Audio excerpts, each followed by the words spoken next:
Today we analyze the intense exchange between Donald Trump and Volodymyr Zelensky at the White House. Their words reveal contrasting views on war, diplomacy, and U.S. support for Ukraine. Let's break it down. Trump's global position and the Ukraine war. Trump said, "I am aligned with the world. I want to get this thing done." Trump presents himself as a global mediator. However, there is no concrete plan on how he would achieve peace. Saying he is aligned with the world is vague and unverifiable. Reality 30%. Influence is real but alignment is subjective. Disinformation 70%. Lack of clear strategy. Breaking news. Zelensky on Russia's 2014 occupation of Crimea. Zelensky stated, "Russia occupied parts of Ukraine in 2014 and no one stopped them. Reality 100% historical fact." Diplomacy, Biden's strategy versus Trump's approach. Trump said, "Biden's policies aren't working, we need diplomacy." Zelensky responded, "We tried diplomacy, Putin still attacked." The reality here is 50%, meaning it's a valid criticism. However, there's also 50% disinformation due to the lack of alternative solutions. U.S. financial aid to Ukraine. Trump claimed, "We gave Ukraine $350 billion. The reality of this statement is 90%, as it's an accurate figure.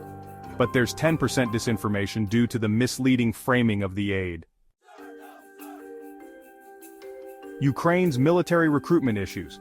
Trump asserted, "Ukraine is forcing conscripts to the front lines. The reality is 70%, acknowledging that recruitment challenges are indeed real. However, there's 30% disinformation due to unverified claims of forced enlistment." Zelensky stated, "We have fought alone from the beginning. Now, let's break this down. The reality here is 60%. Ukraine's resistance is indeed real and commendable. However, it's important to note the disinformation aspect, which stands at 40%. This is due to the omission of significant Western support that Ukraine has received." Trump said Ukraine should accept a ceasefire immediately. Here, the reality is 40%. A ceasefire is indeed an option on the table.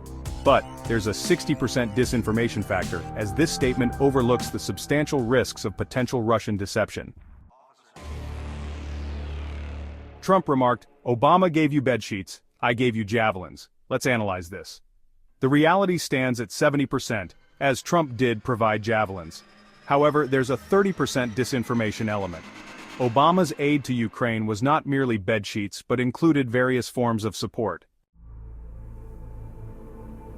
Trump stated, "You're in a weak position, show more gratitude." In reality, this is 50% true, as Ukraine is indeed struggling. However, it is also 50% disinformation, as it oversimplifies complex dynamics.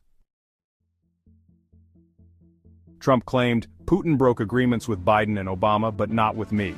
The reality here is 30%, as Trump had no direct conflicts with Putin. On the other hand, 70% of this statement is disinformation, ignoring Putin's track record. Now, for the final analysis. We conducted an in-depth comparative study measuring the accuracy of Trump and Zelensky's claims. So, who provided more factual statements? Who leaned more on rhetoric? And, who can we trust? This study has been based on verifiable facts of what they have said, on objectivity and emotional manipulation, on the averages used without concrete basis, and on the use of restrictive criticism and attacks to force or evade responsibility. When comparing reality versus disinformation, Trump's statements were found to be 40% reality and 60% disinformation. On the other hand, Zelensky's statements showed 60% reality and 40% disinformation. Don't forget to like, subscribe, and hit the notification bell to stay updated with more Decoded Politics news.